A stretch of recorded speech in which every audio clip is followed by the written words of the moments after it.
on stripes and bright stars through the perilous fight. Oh, the ramparts we watched were so gallantly, yeah, streaming.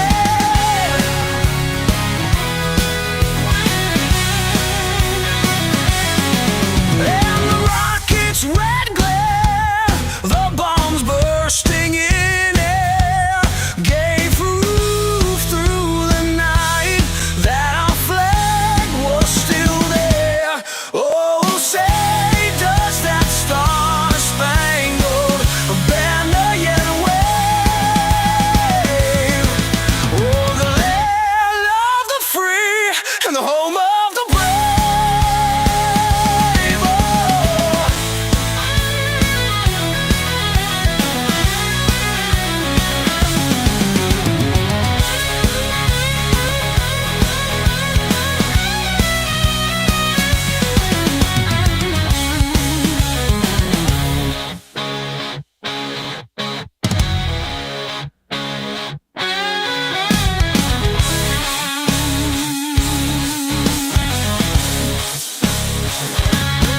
Oh, say does that star-spangled banner yet wave?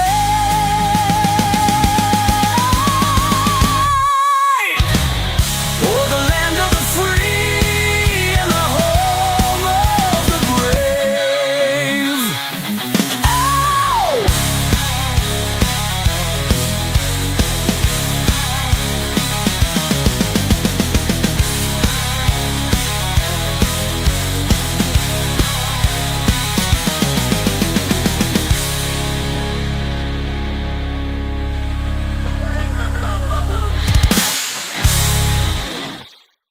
Welcome to Wednesday. Happy Wednesday. Happy Wednesday. Chris, how are you? I am good. How are you, sir? I am fan-effing-tastic. Nice. Not Actually, what it's you been a told me crappy 2 week. minutes ago, but okay. It's been kind of a crappy week, man. I just have not felt good. The past 2 nights has been really, really rough. I think I complained about this, not complained, but I talked about this maybe 6 months ago or 8 months ago, something like that. Okay. I was sitting on Monday night, Mm-hmm. sitting in my wheelchair because I take the leg off at night and I kind of get comfy in the wheelchair and I wheel around the house, go to the bathroom or go to watch TV out in the living room, whatever. Sure. And all of a sudden, I know it sounds like I'm not trying to be funny or anything, but like the upper inner part of my thighs, right, Mm-hmm. start cramping up a little. Okay. And I was like, man, this hurts. And I was like, I'm going to bed. Screw this. And so wheeled into the bedroom, and next thing you know, the top of my legs start cramping up. And I'm doing what I can to kind of stretch out or whatever. Sure. I thought I was feeling a little bit better. I lay down in bed, and all of a sudden, my lower part of my leg starts cramping up. So now it's like I have a Charlie horse literally in both legs from top to bottom. Okay. Then all of a sudden, my side started cramping up, like I have a Charlie horse in my side. Then I could feel that my hands were starting to cramp up, like holding my phone. Right. And I was like, uh-oh. Houston, we got a problem here. And next thing you know, like my arms, my legs, my hands, everything was one big giant Charlie horse, dude, all over. I mean, to the point, I mean, like, it got so painful that I was like literally screaming in pain, dude, because I couldn't move anything. Jeez. And I managed to get myself back up into the wheelchair with everything stiff and cramped and everything else. And I kept trying to move and get stretched out or something, and it just wouldn't stop. It just would not stop. And literally it was maybe 2 hours of going in and out of this cramping mode. 2 hours. Yeah. Wow. What the hell And causes this? I've never even I don't know. heard of such a thing. So my wife was, freaking out a little bit. She was trying to help me when she could, but she was, I was trying not to bother her too much because, she's trying to sleep. She's got to work the next day. But I didn't know when this was going to stop. I mean, last time it stopped. Okay. And so I just kept trying my best. And finally I said, I think there's some Gatorade or something in the fridge. And so I went in there and I was able to stand up on one leg to reach the top and get this Gatorade down. As soon as I sat down from standing on the one leg, Yeah. I couldn't move my left leg. It was just completely Jesus. stone fucking cramped up and could not move. It's weird. And all right, so I want to Bob mix in says some when I experience- bananas or something. well, I can't eat bananas a lot because it's got a lot of potassium and it's bad for the kidneys. When I experienced this before, it was because my water intake wasn't good enough and potassium was too low. And I don't eat a lot of potassium again because kidneys aren't good. But I probably don't. I definitely don't drink enough water. I And so- get that you can't. Well, and that's why I want to go back to the potassium for a minute. And I'm asking. I'm certainly not trying to be your doctor here. But I don't know. What is the answer? I mean, the question might be, when you're cramping, can you eat a banana? Because at least then you'd get the immediate rush. And if you eat one banana once every 6 weeks or something, I don't think that's going to kill your kidneys. Right, and that's probably the case. So I mean, I probably should have something like that around. Dehydrated. I mean, I really don't want to get into my entire medical history, but dehydration, I think, is definitely probably part of it. Sure. Like over the weekend, I was sick, and not to, I don't want to be gross and tell bathroom stories again or anything like that, but but I was kind of having like, how do you put this nicely? The runs, if you will. Okay. And so, I may have gotten dehydrated because I don't think I had any water on Sunday, and I drank just a ton of pop and was probably dehydrated after using, having being sick to my stomach, and probably got dehydrated. But I was, eventually it did go away after drinking water and this Gatorade that I got, and I felt a little bit better, but I got like zero sleep because it was just so bad all night long. Sure. Yeah, And that's no fun. next day, this little sleep that I did get, and your entire body is sore Mm-hmm. because your muscles have been cramping on and off for literally hours. Sure, it's like working out for 10 hours or something. So it was really, really bad. And then it didn't happen again last night. Last night was a different issue. And then I was at work today. I was like, I gotta go. I gotta leave work. I was done with the show. I done around here when I got home and actually get some sleep and actually do some work while here. And so, at least that was okay. Right. My daughter's coming in town tomorrow, so I want to feel good when she's around. Sure. So hopefully, I could drink a bunch of water and this Gatorade stuff. No, I'm looking at this Gatorade I got, right? Yeah. Gatorade Zero. Mm-hmm. So zero sugar or whatever. And it says calories 0, right? Okay. 0 for one serving. Per container, 10 calories. Now, so if I drink only half of it, it's 0 calories. But if I drink the other half, then I got 10 calories. How does that work? I guess, or 5 and 5 or something. I don't know. Well, why does it say 5 and 5? Because they don't care. They don't expect you to read it. So it was like the other night just was so terrible. I'm hoping that it was just dehydration because like I said, it's happened before. Right. And I do have some kidney issues, but I'm so, and it does say like if you're off balance, with your hydration or whatever, it can definitely cause cramping like that. Sure. But even knowing the cause doesn't make it any easier to deal with. It was so fucking painful. It was ridiculous. I mean, the other thing could be, dude, does it only happen in your legs or does it happen in your back? Where No, it happened only on my side, my arms, my feet, or my legs and my hands. And dude, you might just be sitting wrong.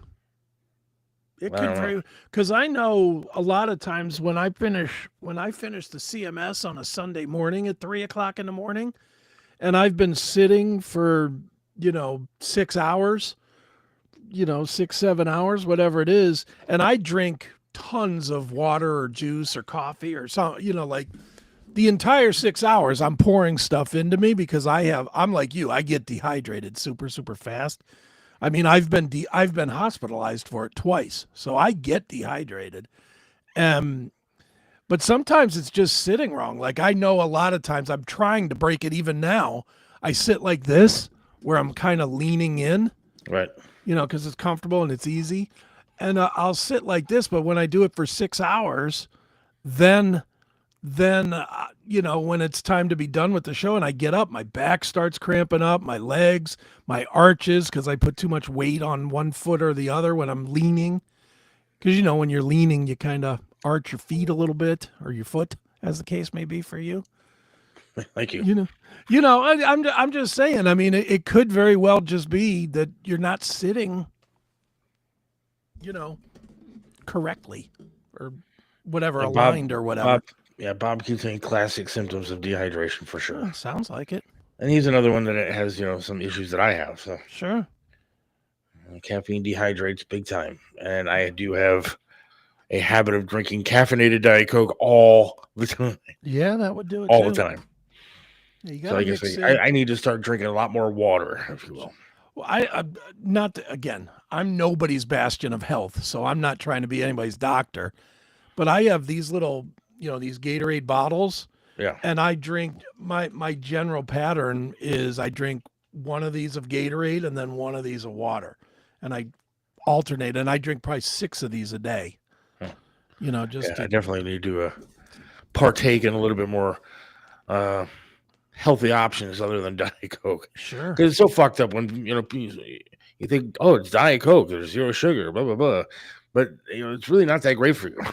No, it's not. Dude, pop in general, I don't care I don't care what's in it. It's just not good for your system. It's just bad. Alcohol too. I did have a little bit of Shiny alcohol on Saturday night. Right. I was shining the moon. Sure. But I didn't have that much. It wasn't, believe me. Yeah, I don't think for you it's the alcohol. It's my intake of alcohol before all this. Forget about it. Sure.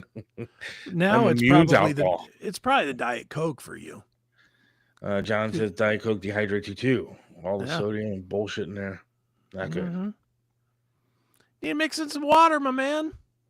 Apparently.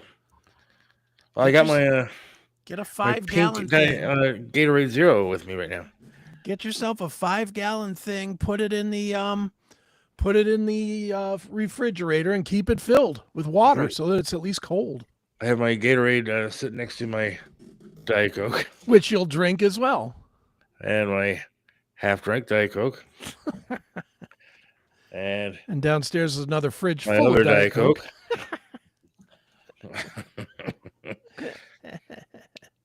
It's not good. I got to change some habits here. Yeah, you mix in the water, man. You should definitely be drinking, especially us big fatzos, man. 2 liters a day minimum. You got to drink a lot of water, man, to maintain being fat. Apparently, yes. Fat cells are more full of water than they are anything else. So you gotta feed them. You know what should happen? We should be able to wring ourselves out. I should be able to squeeze the fat on me, and the water comes out, and then I get thin again. I mean, there should be some sort of way to do that if water's in the fat. Well, you sort of can. Haven't you ever been on a diet? You go on a diet, you lose 20 pounds in the first fucking week and a half. Why? It's all water weight. You lose that water weight super quick because your body's happy to get rid of it. But then you get to the real crux of it, which is that you got to still stop eating the pizza and pasta and everything else. Therein lies the problem. Yeah. Well, Seth is going to use water as a chaser for his sodas. There you go. We got but you know what? If you did do that, I know that's a joke, but if you drank even one 20-ounce of Diet Coke and then filled that same bottle with water and then drank that bottle before you have another Diet Coke, you would get yourself in a lot better situation as far as the dehydration goes. How long does it take to rehydrate yourself? You should be able to do it in half a day, depending on how much you pour in. I mean, if you pour, and I only learned this lesson, it's not only about drinking water.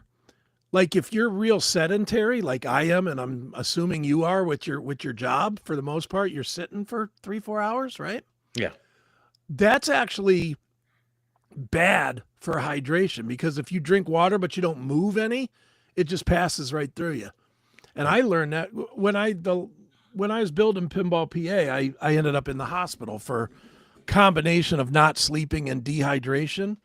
And I was like, there's no way I can be dehydrated. I was drinking gallons of water a day, but I was sitting so much that it just passed through me, and I didn't retain any of it. And therefore I got dehydrated. And I got those real bad cramps where it feels like you're having a heart attack because your lungs hurt, like it cramps in your ribs and shit. Yeah. Those muscles in between your ribs. Oh man, that's the worst. I'm drinking all this Gatorade. I'm gonna have to piss like 3 times while the band is talking. No, that's fine. If you have to go, I unsweetened iced tea is great for hydration. Also, is it? I actually read an article on that. Said some studies showed that it hydrated better than just water. I like unsweetened tea too. I like unsweetened, no lemon tea. You can. You don't like tea at all, or I love tea. I will drink a Lipton lemon tea all day long. Sweetened? Oh yeah, of course. I don't like the sweetened tea. What am I, a savage? Of course it's sweetened. I must be a savage. I hate sweetened tea. I don't like the shit that's called sweet tea, where it just tastes like they filled a container full of sugar and poured a little bit of tea on it. Yeah. I don't like that. But Lipton or Nestea or Snapple or whatever, that's like just a lemon tea, whatever that would be called.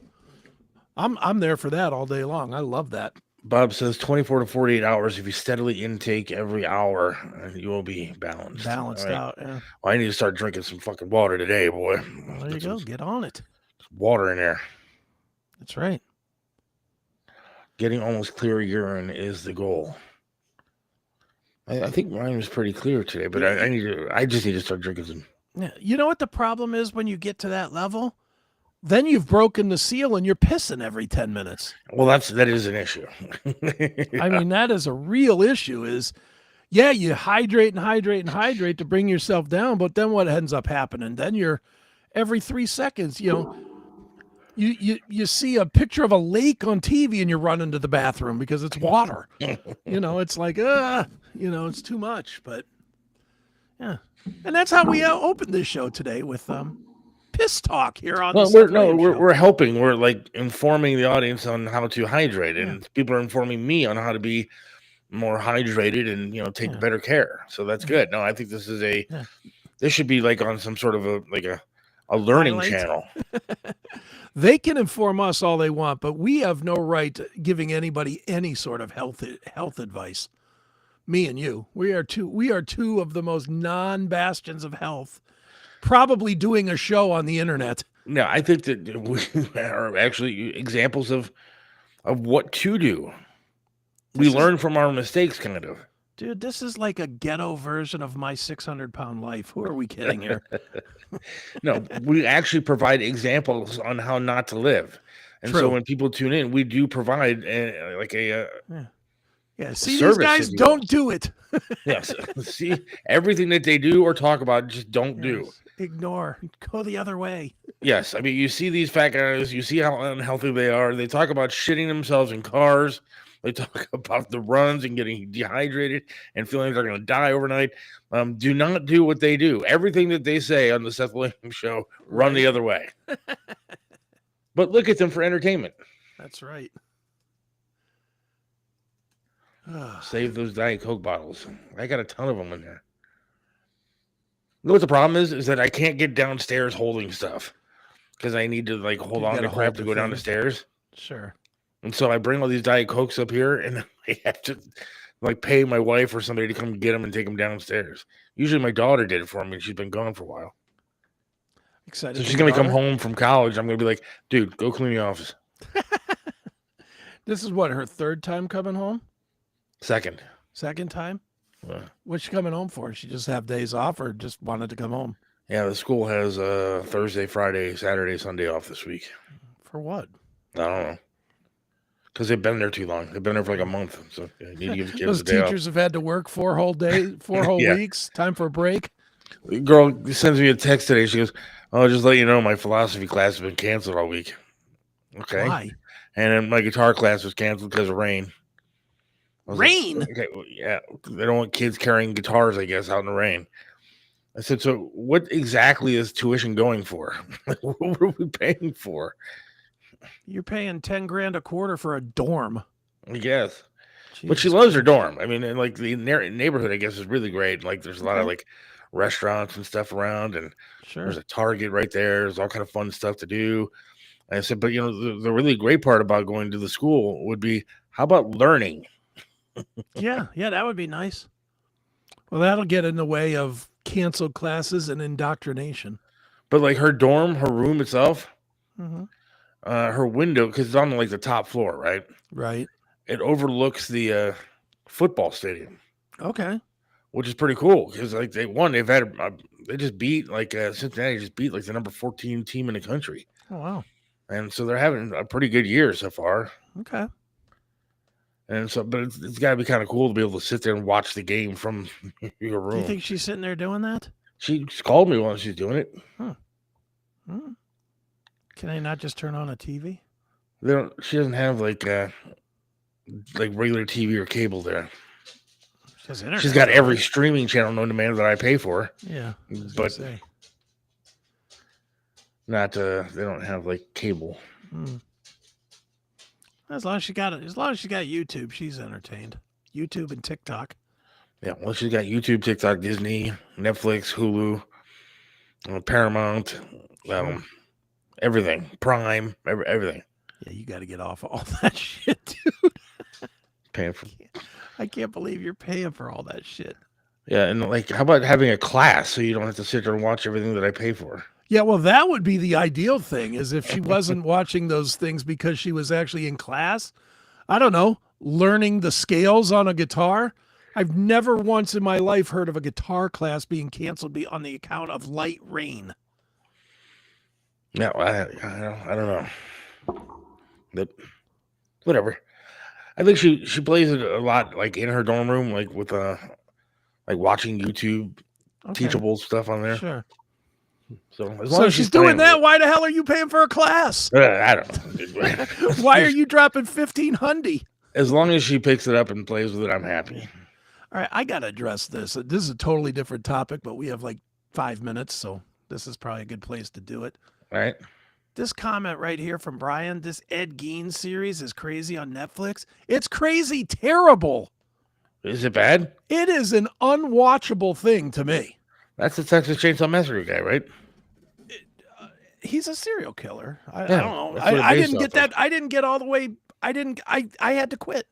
And I never quit. Even if something sucks, I watch all the way through. That Ed Gein thing, and it should be good because the star is Charlie Hunnam, that was Jax Teller in Sons of Anarchy. Yeah. And Laurie Metcalf, who, the sister Jackie on Roseanne, and she's been a million other things, JFK and a bunch of stuff as well. I mean, on paper it sounds great, and quite honestly, it's made by Joe Bell. What's his name? Berenger, the guy that also made the Dahmer one. The Dahmer series, which was creepy as shit, but great.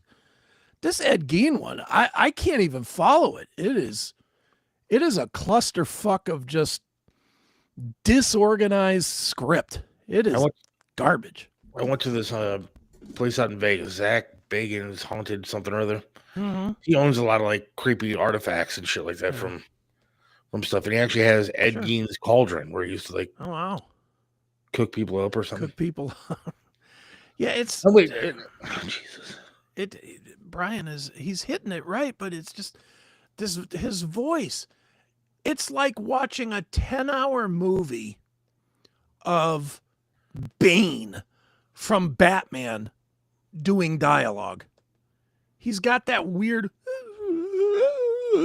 dialogue going on for 10 fucking hours. Wow. Dude, it was tough to take Bane for 90 minutes. Right. He's the star now, not the bad guy. He's the star, and it's 10 hours of that voice. I hated it. I turned it off after into the 4th episode. I couldn't watch it anymore. The other thing I hate right now is John Drake. Well, who doesn't? Did you put that comment up? What did he put up? Aiken. She's got her binoculars in Oh, yeah. one hand and is giving some random dude a handy with the other. Yay, football. Oh, why would you say that about my daughter, dude? That's kind of mean, John. I mean, I've seen pictures of that kid that you're holding. Just wait until that thing's sucking some dick. Yeah, wait till your grandchild has a dick in his hand Yeah. before 2. Right. In the mouth. Yeah. Why you gotta be a dick? Why would you say that about my kid? When that baby starts calling your dick, it's Binky, John. We'll know. Man, I had a nice conversation with that guy. He's going to call on my daughter and say something horrible like that. You're like, I think we're starting to work on this friendship. It's working Yeah. out pretty good. Your daughter's jerking off dudes in the bathroom. Dude. Well, yesterday we had this great conversation about music and Dream Theater and stuff. And I actually said, hey, I kind of like the Dream Theater song that I heard. And now he's like, oh, your daughter's sucking some cock, holding another dick in the hand while watching football. Well, maybe the fact that you're talking about Dream Theater reminds of cocksucking because, good Lord, that's bad music. Most undisciplined band in the history of the world. Very theatrical. Very dull, and every song is 12 to 20 minutes long, or at least the bulk of them. Yeah, I did. The one song that I was listening to, my wife went into a restaurant, got food, came out, went back into a gas station, got food, came out. Same song is still fucking playing. Same song. You're probably still in the intro.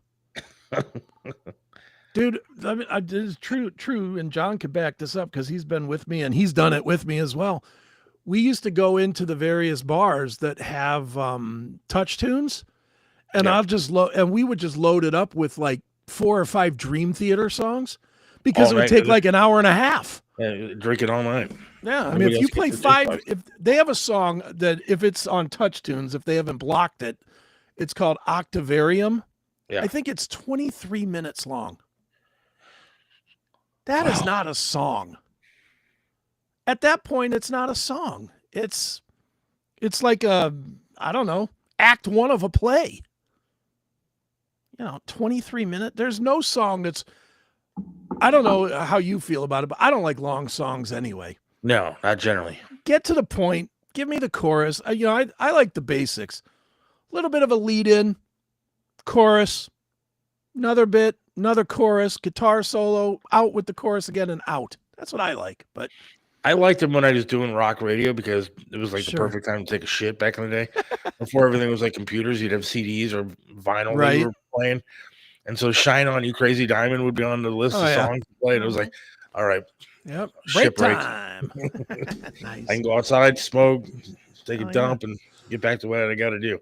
Exactly. And he's still talking about fucking music instead of apologizing for the nasty comment about my daughter. Well, he's not going to. Fuck him. Let's talk about music our way. Why don't we do this? We do have a band coming up. They are waiting in the wings. The drummer of the band Under Black Sky, the Beast, is going to be joining us. They have a new song called I'll Show You. And I've shared it with you. What do you think? Very good. It's good stuff. It's awesome. It's kind of, I got a lot of questions about how you come up with this kind of music and stay modern, but have some of the old school influence as well. So I'm interested to hear about this and talk to these guys. So why don't we do this, Seth? Why don't we play a little snippet of I'll Show You, and we'll be back with Beast here in a minute. Sound good? Sounds awesome. All right. Hang tight, guys. We'll be right back in a second. It is the Seth Williams Show.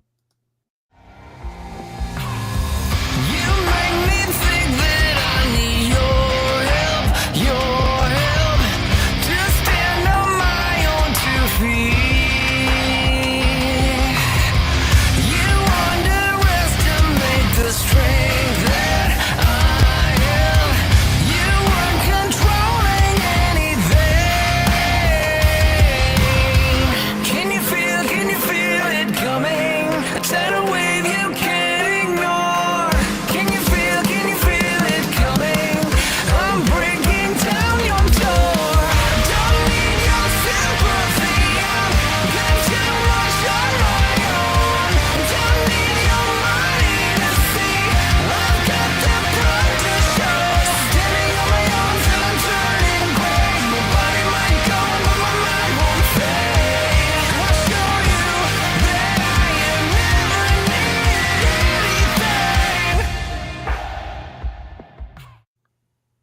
Digging it, man. It's good shit I right love there. it. Hell yeah. Oh, well, let's welcome him to the show from the band Under Black Sky. It is Beast. How are you, man? I'm good. How about you guys? Good to see you, man. Loving what you guys are doing. I won't speak for Seth, but I'll speak for me and say I really didn't know a whole lot about your band until maybe 2 or 3 weeks ago. But man, you guys are making some very cool, different kind of music. I mean, it's familiar, but it's different and it's very modern and active. It's just good stuff, man. No, we appreciate that. Thank you. Right on. Well, dude, why don't we start there, man? Tell us a little bit about the band, how you got together, how long you've been together, all that stuff. It's kind of a strange story. We kind of met through mutual friends because we don't all live in the same town. We live in different places. So Okay. it was just kind of like this guy says, "Man, I know this great singer, but he lives in Florida."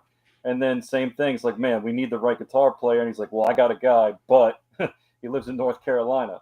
So, but me and Jax, but we both live in New Orleans. So it's Okay. kind of it's cool having the bass line and the drums down here in the same spot, so we can get together a lot and jam. So, where did you come up with the sound? What kind of influences did you guys have? Was it something you guys knew that you wanted to go in and make this kind of music, or how did it come about? So it really it was the bringing together of everybody's different influences. We all like different music. Not there's not necessarily one person in the band that's like, oh, we have to write a song like this. We all come up with ideas. We all kind of throw things against the wall to see what sticks, and we each kind of take it and run with the ball and say, let's try this. Let's do this for this chorus. I got an idea for the bridge, and kind of once it got put together, it sounded it's like you said, it sounded different. It sounded different yet familiar in a weird way, and that's kind of how we kind of approach things. And from there, it's like this music it kind of wrote itself. It's like we don't really claim anything and say, oh, we love Metallica. It's not just Metallica based or anything like Sure. that. It's got a little bit of this, a little bit of that, and that's us. Right on. Talk a little bit about the masks, man. Was that I'm assuming you're the part of the purpose is to keep the band anonymous as you grow. You grow and you keep the mystique. Was that like from day one, or as you were going, did something happen where you're like, maybe it'd be better if we keep some mystery to the band, or what?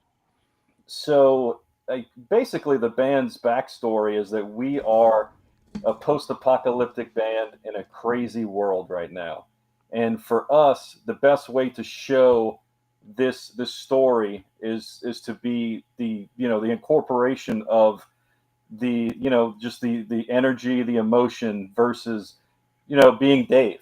Oh, hey, Dave's the bass player. That's Right. that's not cool. So I mean, for us to build this world, to take you in, to immerse yourself inside, the story, the concept that we're doing, it made sense. And for us, it's awesome because we can take this stuff off, walk around the crowd, you wouldn't know one way or the other who's who. Right. I mean, that's kind of cool. And I was then gonna like say, we're getting the funniest comments lately about, oh, look, mom, this is when mom says you have sleep token at home. That kind of stuff. But no, for somebody who actually digs deep into the band, into what we're doing, they're going to see that this is just an incorporation. It's just an extension of the show.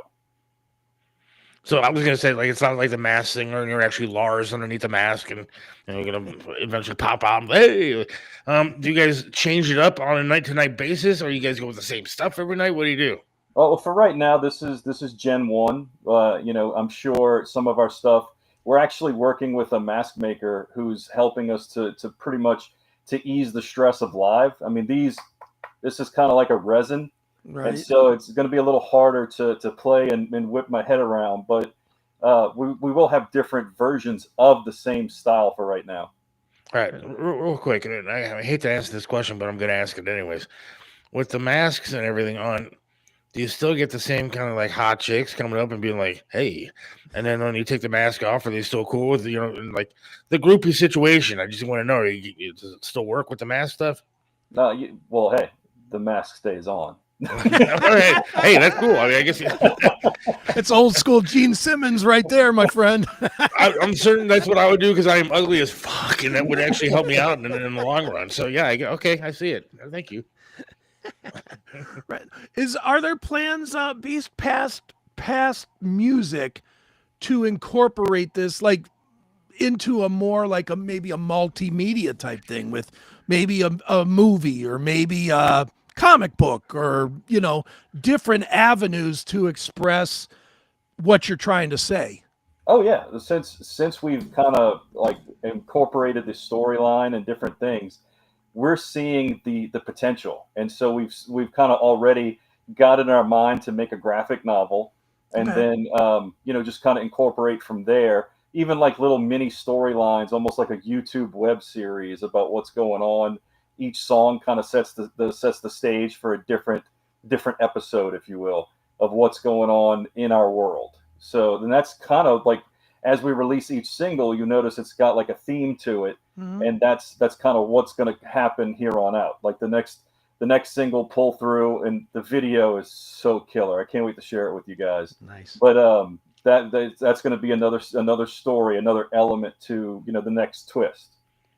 Sure. How much garbage and I'll how much trolling, I guess is probably a better way, are you guys facing day to day where because I'm gonna imagine I didn't look, but I'd imagine if you go through the comments of whatever, it's here comes the Timu sleep token or you know, you know, ghost number 2 or Slipknot wannabe, blah blah blah. Anybody that's ever wore a mask now you're compared to, regardless of what your music sounds like. How much of that have you guys been getting, and how do you combat that, or do you care? Oh no, it's actually it's the sincerest form of flattery. So I mean, for us, I mean, some of us grew up with Kiss. A lot of us we love Mudvayne. We love these Sure. bands that they're in face paint. They're bringing out elements that you normally wouldn't see. You're not seeing five guys just standing on stage and playing music. And so for us, when we see those comments, number one, we laugh. Number Sure. two, it's impressive because we reached that person and we aggravated them enough that they left a comment, which increases all these algorithms and the potential for more people to see our posts. So for us, it's a win-win. But I mean, we don't take anything to heart. I mean, we toured with A Killer's Confession. Those guys are in masks. Sure. We're big Mushroom Head fans. Guys are in masks. I mean, it just Motor Grader, like the list goes on. We're not the originals, and we don't claim to be. But Sure. we're trying to show you like something different, and plus, like if you listen to Ghost is such it's a strange thing because they look so badass, and then you hear Blue Oyster Cult come out of their mouth, like that's Right. what it sounds like to us. And for us, it's kind of we let the music do the talking, and after that, get to know us, get to know each persona, and then you know like pick one, and then think about it, guys, from a merchandising standpoint. Somebody can hone in on the band member they like. They can get the shirts, the masks, the different things. You can't get that from a regular band, and so for us Sure. it's just another win-win. Sure. And the How other tough thing. is it? Oh, go Speaking ahead, of Seth. making money with stuff, sorry, Chris. No, go How ahead. tough is it starting out these days with the Spotify's and stuff like that? And they obviously don't pay you a lot.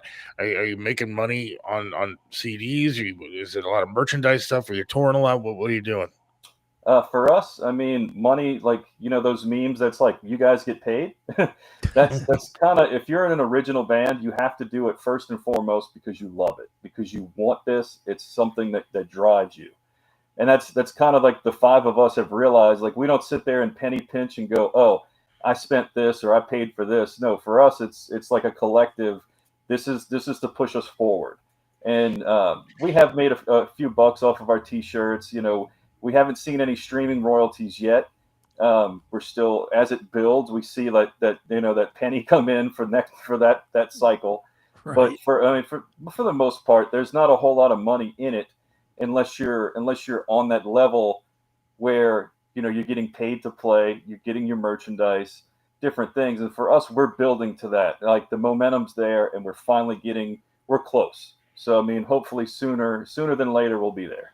And you know, one of the things that probably, you know, and it might even have been not something you didn't think about, but you has turned out to be a benefit is in today's world of music, of rock music, of metal music, the fact that you guys have, you know, a corresponding look, it's far different than the 70s or 80s or 90s when bands had it and people just talked about it. I mean, to me, it's more important now than ever because you guys are video salesmen as much as you are music salesmen now. It's just the way you got to have a 30-second TikTok that's hitting, and you got to have a short, and you got to have a video, and, you know, but you guys, look, I'll just tell you, one of the things that I do to keep my site running is I go through Instagram, which I absolutely fucking hate, but I go through it every single night and I'm add to story, add to story, add to story, you know, of bands.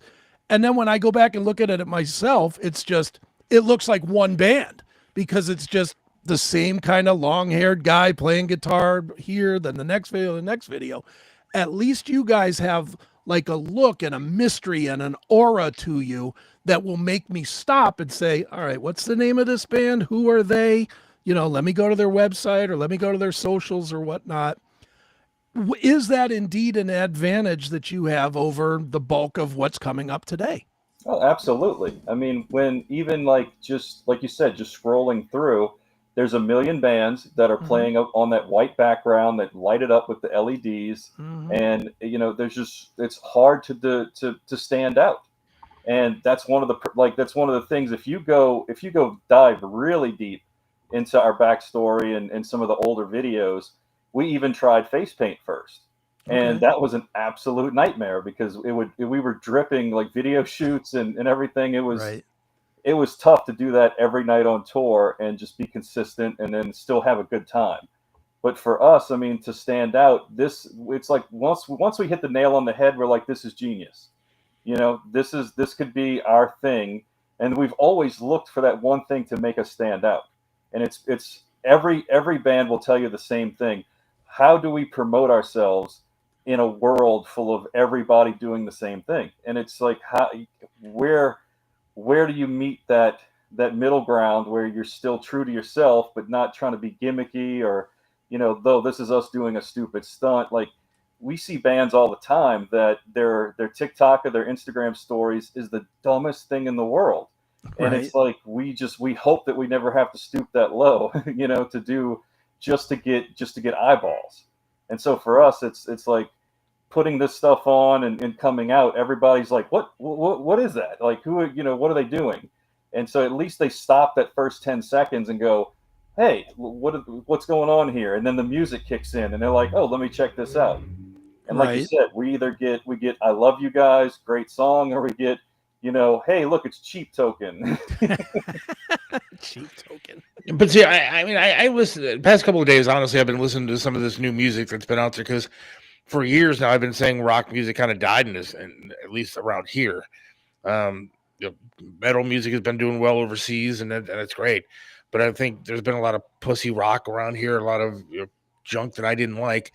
And when I listen to you guys, I don't see a Cheap Token. I see a band that's really got a good, hard, good sound to it. I think the music, forget about the masks. I think the music has got to be hidden. And I think that's what's happening to you guys. I mean, do you ever see a time where, you know, we're going to say, screw the mask thing, our music is going to carry us through all this? Well, for right now, I mean, we're dead set on this concept and we're so deep into it. For right now, it's not really on the horizon. But you know, you never say never. There could come a time when we unmask. But for the most part, and I say this kind of in a weird sense where you don't know who I am. So, you know, who's to say, you know, next week it could be somebody else underneath the mask. Like there's a certain level of for us to just be okay with knowing that, you know, if so and so can't play tonight or has an emergency, the audience will not miss out on that great show, and they can still feel that same sense that they're still there. Like they didn't, you know, when you go see your favorite band and the drummer was sick, or, you know, they got a different singer, it sucks. But at least for us, it's a consistency that we're kind of getting excited to have. You know, Does it get hot? I mean, you ever passed out wearing a thing while you're in a club Especially or as a something? drummer. Yeah. they got to have the fan on, and you know, I got to turn my head really fast, lift up, and try and get a sip of water or Gatorade and keep going. You know. Nice.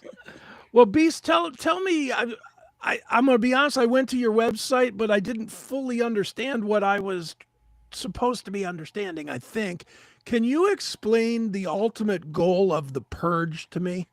Okay, so this is a great question. So for us, it's just getting rid of the accepted norms going on. We're not anything political. We don't want you to think that this is about some kind of hidden agenda.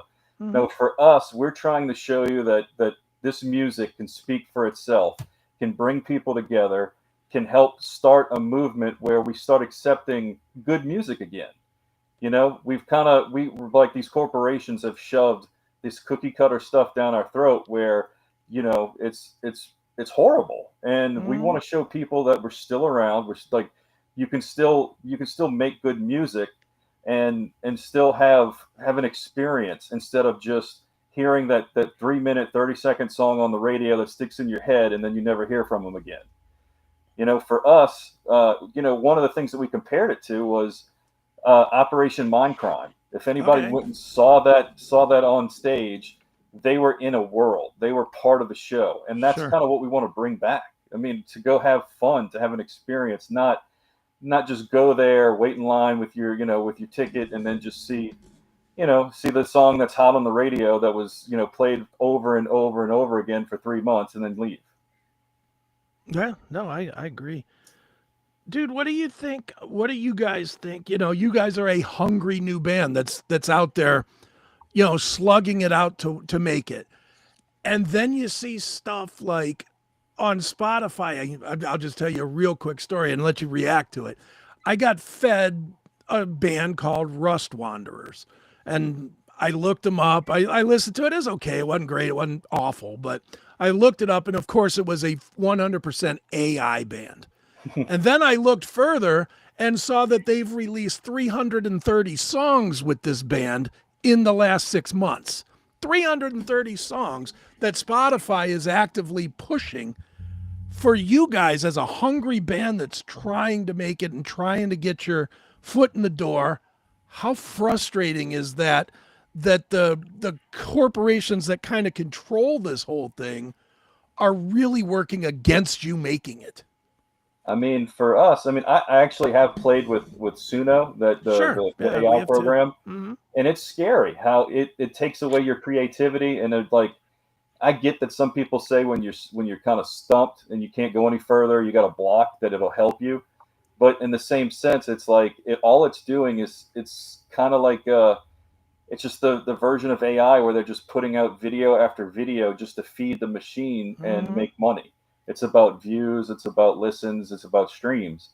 And for us, it's so frustrating because we have to jump in. We have to be a part of that. Like, Sure. we're not TikTok savvy. We hate it. But Yeah. we actually, we had to learn really quick to get on there and make sure we post it this time, that we put this Right. up. And it's part of playing the game. But yeah, it is frustrating, and it is just a simple fact that we have to learn how to live with it, and it Sure. sucks. It Well, sucks. and what's most at least to me, what's most frustrating of all about it is, especially for a band like yours, you can't, you guys can't just put together something and throw it out. Everything is thought out. I know when you guys are creating music, you're creating it with the live show in mind, and how's it going to look with the costumes and the whole presentation. How are you going to compete with something that's throwing out 330 songs in 150 days? That's crazy.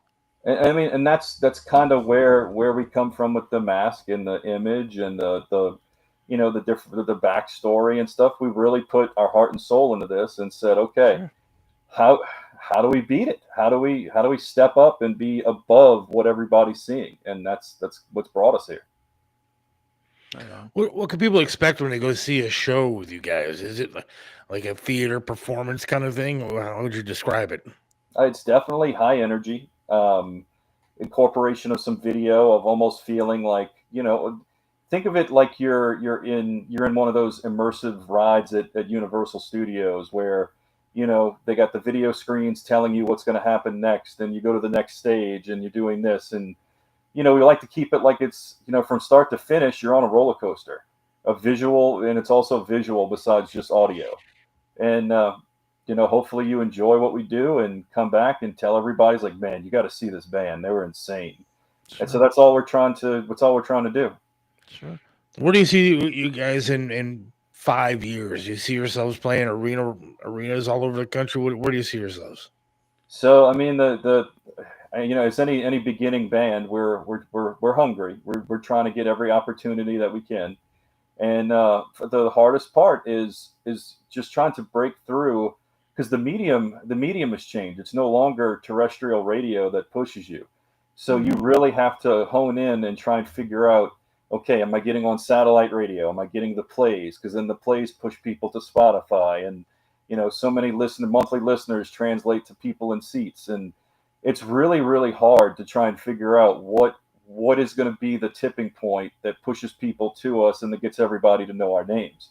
So I mean, would I love to be playing arenas? Absolutely, but for us, it's just trying to make sure that we open every door that we come across, take every opportunity that we have, and just be grateful for what we have and what we're doing, and hopefully it just continues. So I mean, in 5 years, hopefully we've broken. I'll tell you what, in 5 years, I hope that we're in the black and we're making money. Well, you're Right. already in the black. So. I mean, that's what frustrates the hell out of me, because I mean, I used to work in rock radio, and rock radio was actually pretty good, and it was days of Korn and Limp Bizkit, those kind of guys. And music was actually pretty damn listenable.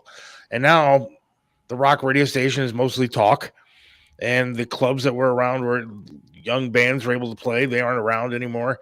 And it just seems to me there needs to be an awakening for rock music somewhere. I don't know. Right, and see, being in New Orleans, we're in a bubble, and what they try and pitch to us is an active rock station. They twist it and say it's alternative rock, and then we hear Mumford and Sons, we hear these different, and they play all the '90s and different things, and it's like, come on, like play a new band. I mean, I think they don't even play Nothing More on our radio station. I mean, that's kind of one of the newer, and they're not new, but they're one of the newer, younger bands that have broken through and gotten to where they are. But everything else, it's just it's almost impossible to break through, and that's what's really disappointing. Sure. Do you look at the old bands and think that they're not doing their job? I say this all the time, that I don't think they do their job, like they used to. In the old days, if I don't know, I'll throw Metallica just because it's easy. If Metallica was coming through, it was with two bands that were brand new, and then you would you would learn new band. Most of my collection came from seeing other bands, and I don't see that anymore. Now it's all buy-in and. Oh, you got 50 grand? Well, we'll put you on tour with Mushroomhead or whoever it would be. It's not fair to you guys, and it just doesn't seem. It seems like somewhere along the way, the mission of keeping the scene together died. Is that how you feel? Oh yeah, I totally agree, because it's a business, and they think that in order to get the most amount of people in the seats, we have to package the nostalgia together. We're going to need all those bands from the same era to go out at the same time just to get people out there. Right. And just like you said, I was in previous bands that, oh yeah, you can go out with so and so for 20,000, and these, not necessarily us, but there was other bands that I knew that would go take out a bank loan, or their mom and dad would sign a line of credit and help them. They'd come home and they're broke, and now they're stuck with a loan payment to try and to recoup and have to pay this back. And like I said, nobody wants to take that chance on a new band and help them grow. And I think that's the thing. And even record labels, they don't want to develop anybody. They want you to show up with you better have the package ready for sale, ready to go. The 3 singles, right? Yep, for them ready to take you. And unfortunately, that's the killer, because if it's not perfect, you don't even get an opportunity. Right. You do have to do a lot of stuff like this, I'm assuming, the new media, the podcast media and stuff like that, to get the word out, right? Oh yeah. No, well, I mean, we love this because we can connect, and we can connect with your fans, and that's about just trying to get our name out there. Like, by for you guys to spread the word is just amazing, and we appreciate everything. Sure. No, we love the music. I'll be honest with you. I mean, I Yeah. spent time listening to it the other night, and I love it. I mean, I'm looking forward to more music from you guys.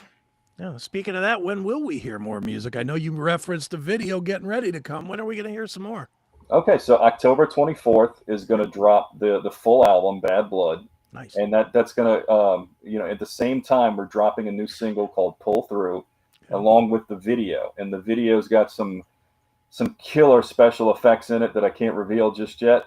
But it's going to have a lot to do with joining the Order, being jumping into our world and getting pulled in. But it's all coming down the pipe. You got to wait a few more weeks. That's all.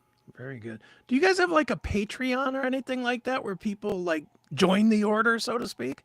So we do have like a Facebook group to kind of group everybody together, and they get the news the soonest. Okay. But nothing subscribable or anything like that just yet.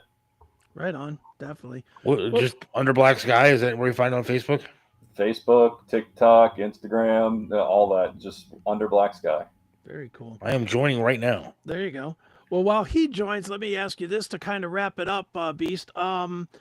We go out of our way to tell people it's fine if you stream it, but buy something. Buy a hat, buy a shirt, buy vinyl, CD, whatever you guys are selling. Where is the best place to send people to actually buy something? So, and actually, we just, like, for me, we got our vinyl came in probably about 5 days ago. Okay. And so I got to hold my very first vinyl record. Like any band I've ever been in, I've never had that. Nice. And that was just so cool to say, hey, who do I know that's got a record player? Right. But for the most part, you can get all our merchandise online. But if you really want to get the vinyl, get everything in hand, come see us. We're going through the great state of Texas in a couple of weeks. So everybody in Texas will get a chance to see us. We had a call today where we're talking about opportunities with a couple of bands at the first of the year. So, I mean, there's going to be some times that they can definitely catch us on tour. But just go to our website. You'll get the link to merch, and you can pick up your favorite shirt, coffee mug, whatever floats your boat. We have it. Right on. Is the thought that 2026 is when you're going to get out there and really hit the street hard? It's so we're watching the momentum, and we're getting these reports back that the single's doing good, that that I'll Show You is kicking ass. And as far as, we're trying to debate whether or not, is terrestrial radio a thing anymore? Do you bother sending it out there? But the people that are paying attention, they're already hitting us up, telling us, okay, where can we get you on this stage? Where can we see you? And it's just about making the best moves for us in 2026. Right on. Well, not that my advice means anything, but I would ditch spending any money on terrestrial radio. You're much better off buying onto Spotify playlists or whatever, because at least then you get heard.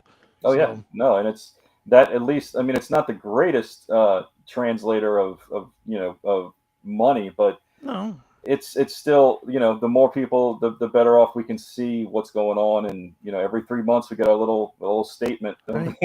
Here's your quarter. Yeah. Right on. Well, one more time, the band is Under Black Sky. The song I'll Show You is out there now. It's anywhere that you listen to music. And Beast, this has been fun. Thanks for joining us here on the Seth Williams Show. No, thank you for having me. All right. Appreciate it. Well, we're going to wrap it up by playing a little bit more of I'll Show You. So here it is. It is Under Black Sky right here on the Seth Williams Show. Maybe.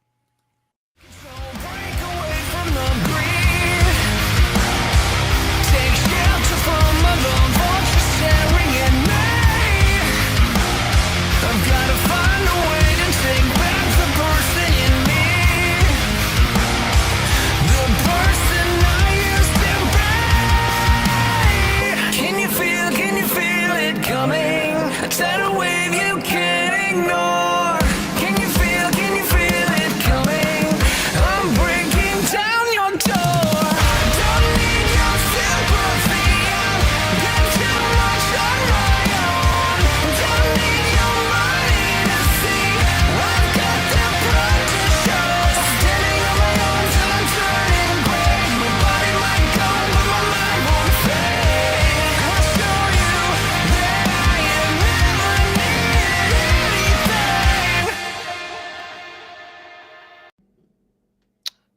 I like the music, man. I do. I do really too. Look, we get pitched a lot of different music, and I know I'm a little bit picky about what I bring to the show. Yeah. You know, I try to bring stuff that I know you'll actually like, because I really know that if I bring some kind of bullshit hair metal or something here, you're going to be like, so did you get any pussy on the road? You know, I know you don't listen to it to have any sort of reference point to it. So I try to bring stuff that you'll like. I still ask that question though. I know, and that's fine. I know this about that band. I truly, truly think that band may be one that hits.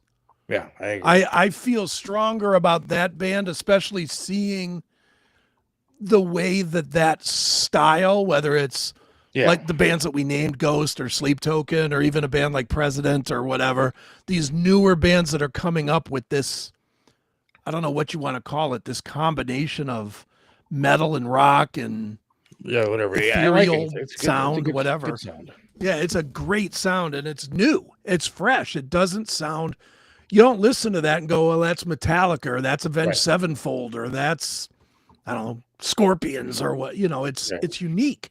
So, I hope they do well. We need to take a quick break here, dude. All right, well, that's fine. Like 2 minutes. Just say, play a commercial, dick. Play a couple commercials. All right, here we go. Talk a little bit about the Browns. All right, here we go.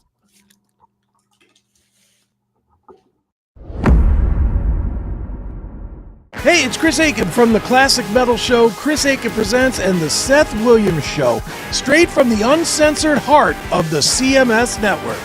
We've just been crowned a certified Rumble creator, and that means we're bringing the heat. All our shows, commercial free, baby. Advanced episode drops, sometimes months before the normal release, so you're not stuck waiting. You'll get all this plus exclusive content for Rumble Premium subscribers that'll blow your mind. And with Rumble Premium, you'll get every CMS Network show and all of Rumble's other videos with no ads and no fluff. This is our official home, Rumble. It's raw, powerful, and unfiltered. You want in? Just hit us up at rumble.com/register/classic metal show to sign up for free commenting, chat live, and just your ability to join the chaos of all of our shows. Then while you're there, swing by any of our videos, smash that Rumble Premium button, and level up. Subscribe now. Don't sleep on this. Hit the link in the description. What's up, guys? John Drake here with another losing edition of the Dog Pound Details. Another Sunday, another Browns loss. I mean, this just continues to be the topic of discussion, doesn't it? This time they go overseas, and in London, they make us all get up early on a Sunday morning and watch them lose 21-17 to the Minnesota Vikings. And this one particularly sucked because I think this was the first time you really, well, I can't say the first time that you really, I think for the average fan who doesn't really pay attention to coaching and kind of the more nitty gritty aspects of, the games, I think even they could tell that the Kevin Stefanski just got schooled. It's starting to become a pattern. And I mean, it goes beyond the fact that the Browns have scored less than 20 points in 19 of their last 21 regular season games. The guy can't, he's supposed to be this offensive guru and he can't put points on the board. He cannot overcome anything. And his own mistakes cost him this weekend, which is just compounds the errors. And it was evident right from the get-go when Minnesota had their first drive and they're doing all these, kind of jet sweeps and these interesting looking plays. It was unique. And you're kind of going, what the hell is this? Like, this is what an offense is supposed to look like. We never do anything like that. Stefanski suffers from that stupid, I'm the smartest guy in the room thing, that Ivy League crap. And he will not let go of his offensive philosophy, even though it is producing nothing. It's producing absolutely nothing. And, we're only 5 games into the season. And if you guys are like me, I don't give a shit anymore. I just don't give a shit. Why would I? Why would I give a shit about this? But I'll continue to watch. Dylan Gabriel, we'll see what he can do if they let him do anything, or are they just going to do this stupid we're going to run the ball and then dink and dunk it crap. The offensive line doesn't help, but I think the play calling isn't helping either. Obviously, we traded Joe Flacco, which is interesting for a number of different reasons. I think the main reason is not because you traded him to a division rival or because, what happens if Dylan Gabriel stumbles and they're not sure what they want to do with Shedeur Sanders. I think that what's interesting about the Flacco trade is that it proves yet again that this front office doesn't have the first clue about what it means to have leadership in a locker room.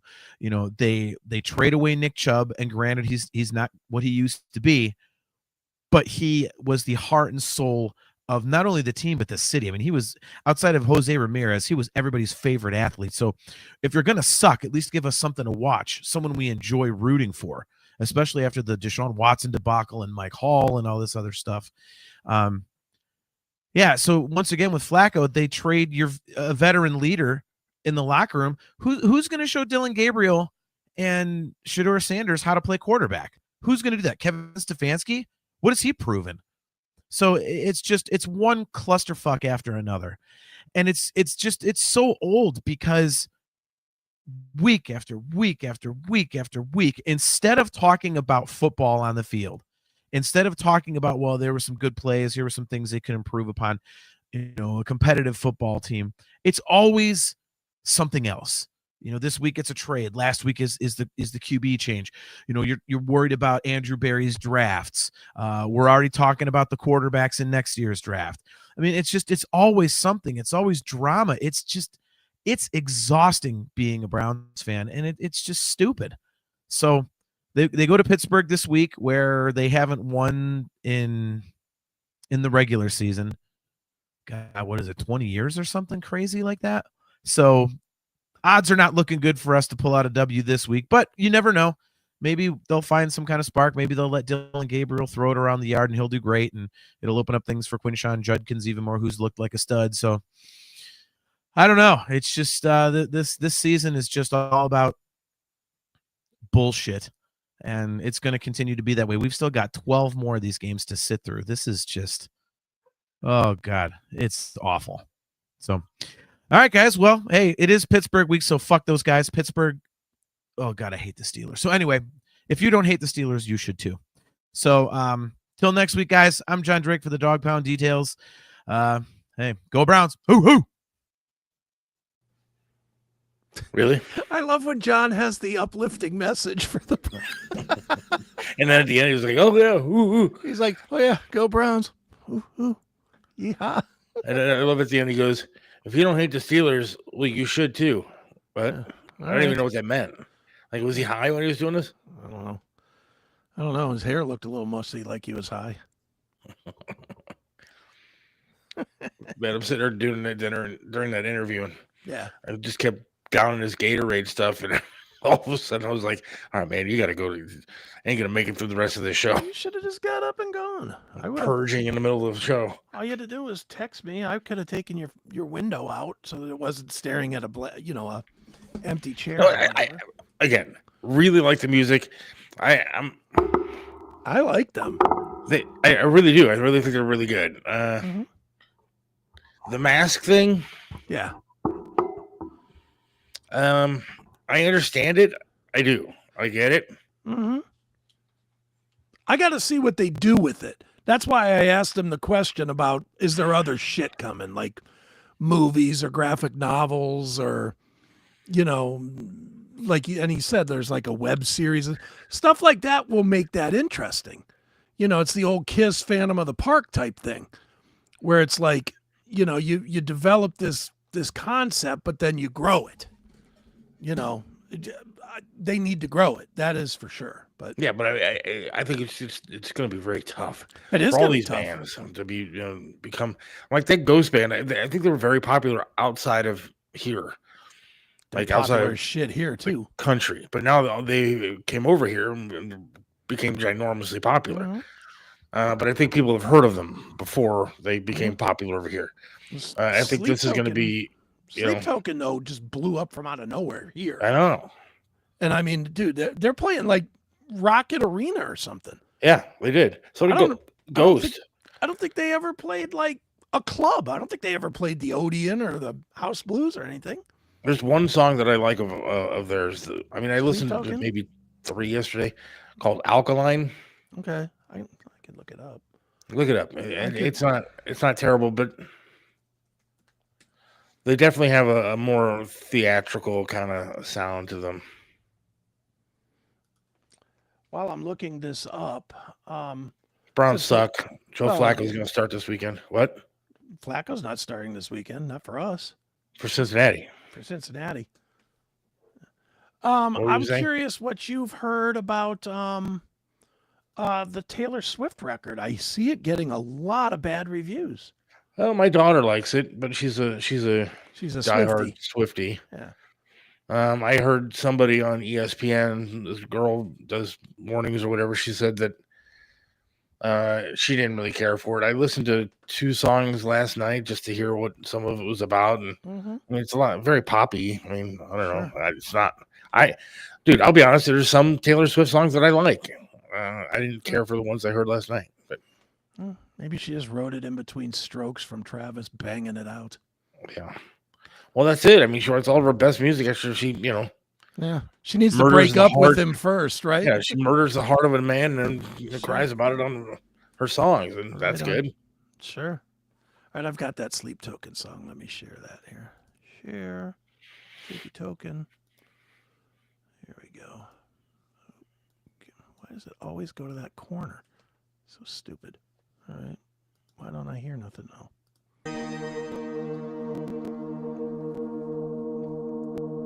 Hey, it's Under Black Sky. Right. The mask thing seems to be very popular. Yeah, I think Ghost does it too. they do it too.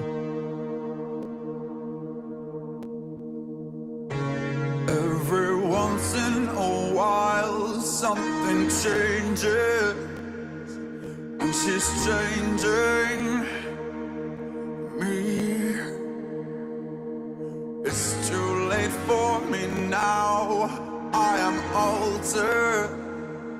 There is something beneath. She's not acid nor alkaline, caught between black and white, not quite either day or night.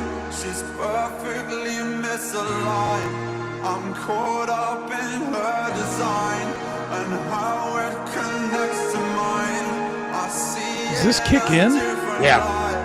The objects of my desire. All right.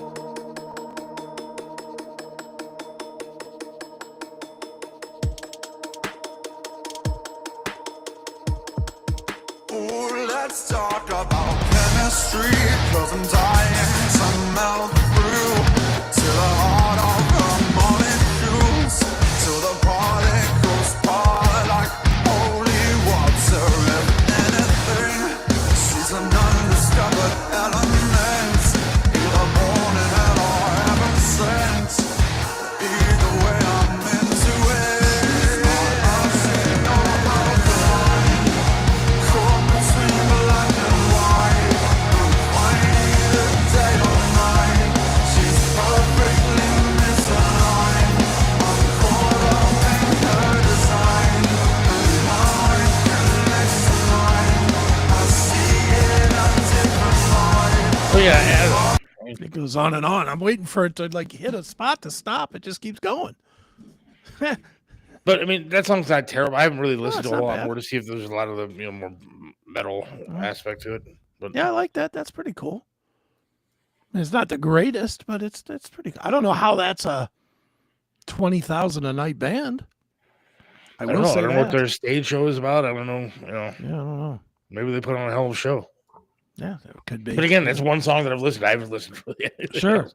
I listened to a lot of that Ghost band last night. And I thought some of their stuff is really catchy and really kind of good and had just a kind of a different sound to it. I don't know. Sure. There's a lot of But- people love Ghost, man.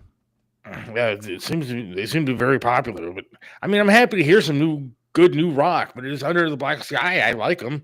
I wasn't able to find their page. on Facebook. But I'll have to look it up I'll after. keep looking for it after the show. Yeah. But Yeah, they might so want to back get a to, link tree what- or something. yeah, back to John's stuff, I guess. Yes. So what do you think about the trade for Joe Flacco to Cincinnati? He must really suck if they're willing to trade him to to a rival. But I mean, I get it. I guess is it a bad move? Yes. It's a terrible move because now you have two rookie quarterbacks. I mean, who's Well- going to teach him anything? Bailey Zappi? Did I would have put him on the bench, but I Did still you would have hear had the, him mentoring. The press conference today from our fearless leader, Stefanski? Oh, I'm sure. I did not, but let me see if I can guess. We really appreciate everything Joe did for us, but He didn't know about the trade. Oh, he didn't know? No, he found out Oh, wow. some other way. Didn't know about it. So they traded him and didn't tell him? Didn't tell him what was going on, and he also refused to name Shedeur Sanders as the backup quarterback. Shador's not going to be the backup quarterback. It's Well, going he to be hasn't Bailey named- Zappi. He didn't name who it was. There's It'll be people that are Bailey Zappi. speculating that it'll be DTR is available, and he might come back. And be the second DTR, string. come on. I mean, that's what they're saying. You know what? Just activate Watson. That's what they're going to do anyway. I know, just put that freaking fool out there and let him earn some money. I think the date is November 7th. I think is the date that he can be activated off of IR or whatever. He's going to be the quarterback at the end of the year. I'm convinced that Shedeur Sanders will not see a snap this year. I'm convinced, unless They there's have an to. injury. I Unless think- there's an injury, he doesn't see the field. They have to. They have I- to see what they have. I don't They think cannot want go to. into next year with Dylan Gabriel as your main quarterback and then have Shedeur Sanders sitting there never had a snap. They have to play both these guys, figure out what they have, so they can pick a freaking actual quarterback, hopefully, in the first round next year, along with an offensive tackle or something. I don't think Stefanski wanted him. I still don't think Stefanski wants him, and I don't think they're going to play him. Why Stefanski's he ain't going doesn't- to be around. I get that, but he's around now, and he's the guy that has to put him on the field. And he ain't doing it. He's not even putting him on the practice squad field. They brought in that Zappi kid, signed him, put him on the practice squad. He takes all the snaps. I mean, this is how great our organization is. You bring in Joe Flacco, Kenny Pickett as your veteran quarterbacks Yeah, they're to teach the new guys, the two rookies, how to play. right. 5 games in, both Both are gone. gone. And now you're stuck with two guys that have never won a game. No. One that's only played a game. Yeah, that makes sense. Yeah, this organization is fantastic. Still confident on your 10 wins? I'm not. I'm not confident that they're going to win 10 games in the next 10 years. Well, you don't think they're going to go 9-2 the rest of the way? Somehow I'm thinking not. They suck. It is so bad this year, I man. mean, you know what really needs to happen, though? I mean, maybe Jimmy is holding off until 29 when we actually get the stadium built and playing there. You need to get rid of Andrew Berry. You need to get rid of, yes, DTR is on the Eagles practice squad. You can pick him up. Which means and we sign could today. pick him up as long as we put him on the active roster. Yeah, you can sign him right now. They need to get rid of Andrew Berry. They need to get rid of stupid ass Stefanski. They need to get rid of everybody that's on the offensive coaching staff, all of them. The stupid Reese guy, whatever he does, set up their offensive coordinator my ass. He doesn't even know where to throw the ball to anybody. They need to get rid of the receivers. They need to get rid of everybody. Just start over. Can we just get another expansion team? Just start the fuck over. Dude. Just move this team somewhere else. Let it be their problem. Yeah, take it to, I don't know, Peoria. Let them have Right. the Browns, and we can have something else. Columbus. They can be the Columbus Browns. Dude, I'd be fine with it, to be honest, because I'm done going to games anyway. I ain't going to any more games. Especially, I'm gonna put this graphic up here on the screen in a minute. I'm emailing it to myself now. Did you see the story? And it's weird because I have not seen a story from this publication in years. But did you see the story today in Scene Magazine about the new stadium? No. Oh, yeah, you're going to love this, Seth. I can't wait to hear you justify that we need to do this. Okay. All right, here we go. Let's go. Here we go. Up in this corner again, God damn it. Jimmy Haslam says the average Browns ticket at Brook Park Dome will be over $200, but that's 4 years away. So guess higher. So a family of 4 to go to a game is going to pay, if you park, get a hot dog, whatever, $1,000 for one game. For one game. Okay. Go ahead and tell me why that's good. Because Trump is in charge, the economy is going to get better, and our Trump will not be in charge in 2029. Our salaries will be much higher by then. So I will be able to afford a game. You are an absolute delusional dreamer. Okay, let me just tell you how this is going to work. All right. Because it's simple. I mean, it's fine. It's fine. Yes, the average fan is going to be priced out. There's no doubt. Yes. But they're going to fill that stadium because people are fucking idiots and they're going to go there and pay that money just to be in that stadium. And it may be people with money, maybe corporations that get bunches of tickets and give them to employees. It's going to be something. Mm-hmm. But yeah, you're right. They're going to outprice the typical fan. But most places already have. I agree they have, which makes it crazy. But I know, here's where I think this is different. You can tell me I'm wrong if you want. The hardcore fans, the really, really hardcore fans are officially priced out now. Yes. Like, I'll say this about John. Say whatever you want about John. He's a douche. He's an asshole, whatever. For what he said about my daughter, he's a douche, but that's fine. Well, he's just a douche anyway. There's more than just that. But he is a hardcore fan. He is a guy that paid for him and Steph season tickets the last 15 years. 15 years of dog pound tickets, and he's priced out of it. He told me that he was told that to have season tickets for this place will be $12,000 a year. $12,000. I paid $2 the 1 year that I had season tickets. Okay, so that's 6 times. Yeah. 6-time increase for what? So you can go to a fancier building? Look how great it's going to be, though. Oh, great what? It's still going to... You can fucking put all the shinola you want to on this, and what's still going to be in between on the green is shit. It is going to be dog shit. Dude, look what happened to the Indians when they switched fields. All of a sudden, it became one of the best teams we've ever had. Well, it wasn't all of a sudden. The last year that they were in the old field is when they put that whole team together with Vizquel, they knew they were moving. Eddie Murray. This fucking joker is not doing that. This joker thought he was doing that with Deshaun Watson. This guy's not capable of doing that. I'll give the Dolans, who I despise as much as anybody, an ounce of credit. They put the right people in place and they stay out the way. The only time they step in is when anybody actually tries to spend a little money. But they let them build their farm system. They've let them build it up so that they keep producing Cy Young award-winning pitchers and decent catchers and decent players like your Stephen Kwans and whatnot. They've at least built an avenue to be good. What have the Browns built to be good? Nothing. Name an area of their game that's good. Nothing. Area of any game. They can't move the ball. They haven't scored 20 points. Like, what did John say in this thing? They haven't scored 20 points in a game in like a year and a half. Yeah. They can't. Their kicker, doesn't matter who they have kicking the ball, they're generally missing. You had one of the best running backs in history, and you let him get all fucked up and threw him out. Yeah, but look, I've seen the renderings. I saw one on ESPN the other day, right? It looks amazing. There's going to be shopping. There's going to be hotels. There's going to be all kind of great things around there. It's going to be a gem for the city. There's not going to be anything great in it, though. Well, Taylor Swift will probably play there. Like I said, there's not going to be anything great. Maybe Under the Black Sky will play there when they're touring with, Under the Black Sky, be happy if they play the parking lot roof across the street there. Come on. Come on, man.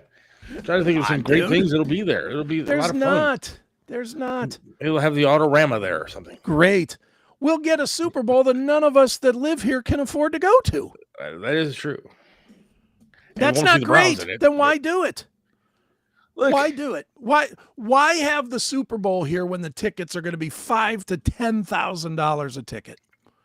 Because so That's we every can Super say Bowl. we had a Super Bowl. Realize Who most fans don't cares? actually get to go to a Super Bowl. I get that. It's But all these when corporate people buying in those when tickets. it comes to their town, they sure would like to. We're not gonna. Our team's not gonna be there.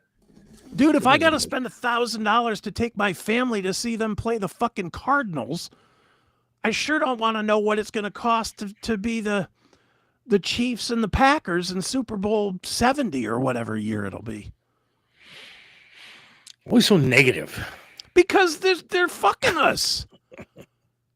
On this thing, I just think they're fucking us, man. They're How are they fucking the fucking us, dude? town. How much is it gonna I'll cost tell you you? how. Because one of the ultimate levels of pride in this city, for better or for worse, has always been the passion of the football fan. No matter how shitty this team has played, the football fan has always supported it. And how do they repay us for that? For 30 years of absolute shit football? They price it out so that the actual fans that have suffered for those 30 years can no longer afford to go. Fuck them, fuck Jimmy Haslam, and fuck this Brook Park Stadium. I look forward to having it, and I will. You will not be going. You look forward to what? Driving past it? Yeah, it'll be cool. Oh, that'll be great. Look, there it is. Maybe stay at one of the hotels. There's a building I can't afford to walk into. Go to one of the restaurants across from the stadium. There's a sport happening in there that I love, but I can't go see it. I don't see them now. I know, but that's why you don't give a shit. I don't see them now. I give a shit because it makes our it's going to turn our town even more not hardcore Cleveland than it is. It's turning us into the same old flavor of the month cookie cutter shit that is in every single city. Just This garbage. is not a cookie cutter stadium. This is not a cookie cutter stadium at all. Who's going to be in it? Who's gonna Corporate be? dicks. Corporate. Have you watched any of the baseball playoffs this year? No. Okay, I've been watching a little bit, not a ton, but I watched. Obviously, my Padres were in, and they were playing the Dodgers, and they got beat out by the Dodgers. But they kept showing the Dodger fans. Now, the Dodgers are the second richest baseball team in America, behind the Yankees. So when they show these fans, I'm watching it, and they're like in there with their dog, with sunglasses on the dog, and just a bunch of yumpy faggots. And it's like, that's who gets attracted when you price out the real fans. We are going to be Cleveland from August to February. People are going to watch the Cleveland Browns, and every time they go to the stands of this beautiful stadium, are going to see a bunch of fucking fruity faggots in the Look, thing. you might see more of that, but I'm telling you right now, you're true Browns fans, especially if the team starts winning a little bit, just a little bit even, are going to go to these games. Okay, I that's really the do. biggest if you could possibly throw from a team that has won. What do they have? 2 winning seasons since 1999. Okay, again, I'm saying if they do start winning a little bit, I think you're going to see people spend the money to go. Dude, people are stupid. I mean, let's just be honest. You shouldn't have bought those stupid PSLs back when this true. really terrible stadium was opened up. Now, you want to talk about cookie cutter stadiums? This stadium is a cookie cutter stadium. It's a piece of garbage. It's on the lake, which sucks. It doesn't help. It's not a home field advantage when the home field sucks to kick on or anything else or throw in. I mean, it's not a home field advantage. It sucks for both teams. Sure. And so the stadium is a joke. It's in a bad location. Parking sucks. Now they've really screwed you by making the parking for like the your tailgating stuff, the muni lot, twice as expensive or more. Right. And then agree. you can only do this, you can only do that, can't drink there, and everything else. The city has managed to screw up everything when it comes to that stadium and the Browns experience like it used to be. So you know what? Good. Move. Get the hell out of Cleveland. Go to Brook Park. Maybe things will be a little bit better there. The stadium sure as hell is going to be better. It's not going to suck to sit there for 4 hours watching a game when the snow is pounding down. Yeah. Look, I'm so tired of people saying He's not wrong. Look, I'm so tired of people saying, "Oh, I like outdoor football." Blah blah blah blah blah. No, I'm you not- don't I'm like not for sitting that. there in the snow for 4 fucking hours, dude. No, I bought season tickets, and I love football, but I Sure. hated sitting in the snow. You know what? I didn't want to go. I ended up selling my tickets because I didn't want to sit Sure. there in 4 inches of snow and have to walk back to my damn car. I agree. So it sucks. It's going to be better here. It's Maybe. going to be more expensive, and if they're any good at all, people are going to spend the money and go to the goddamn game. What's wrong? So what? Yeah, They're everything never going to costs be more. good. That's the problem. Okay, look, They're not going to everything be good. costs more than it used to. Going to the movies used to be $8 or $5, Okay. $4. It used to cost $18 to go to a fucking concert. Like World Series of Rock was like $12. And so everything goes up in price, and people still pay for it. I You know what? don't I disagree can't with any of afford that. a Taylor Swift ticket even a little bit. Even though my daughter wants to go so bad, Yeah. I would give my blood to get a ticket for my daughter to go see Taylor Swift. I can't go. I can't afford it. But you know what happens at every Taylor Swift concert? They're sold out Yeah. because people will spend the money. People will spend the money to go see these games. I just can't. Maybe it's just me. I'm so over it. Look, I'm not totally disagreeing with you, but I do think that people will find a way to go. They find a way to go to everything. Again, I liked going to movies when there was $6. Now I go to movies, it costs me $50 to go with me and my daughter. Still spend it. Still want to go see a movie. That's what you got to spend. People want to go to a football game. They want to see the Browns play. And now you're going to go into a really nice stadium, temperature controlled. Food's going to be probably outrageously good. You know, maybe they'll have a better tailgating experience than you have now. And you know what? You're going to pay for it. If you want to do it, you're going to pay for it. People will find a way to pay. That's what they always do. It just blows. You may not. I'm definitely not. I will never. I told John this today. I will never see the inside of that building because there's no way will I pay that much money to see a fucking shitty football team that is perennially shitty. All the way back through my entire life, there's been in my entire 57 years of life, there's been like 6 decent Browns seasons. That's terrible. It is terrible. People still go.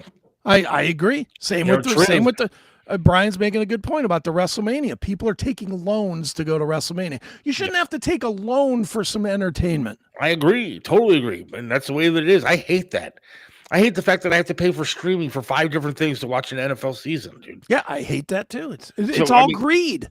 It is, but they get you. And if I don't want to watch it, I don't have to pay for it. But you know what I do? I pay for it.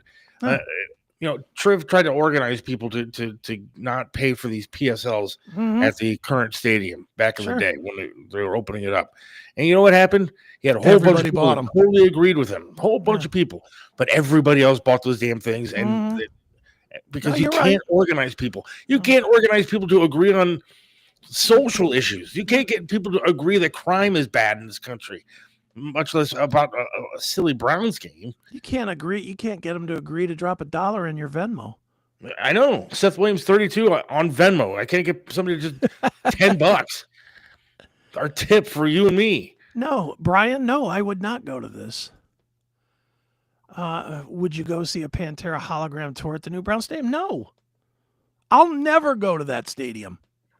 I'm telling you now, I'll never go because there's that stadium, the way it's being constructed and the way it's being organized is going to cost you $500 to see anything in it. Anything.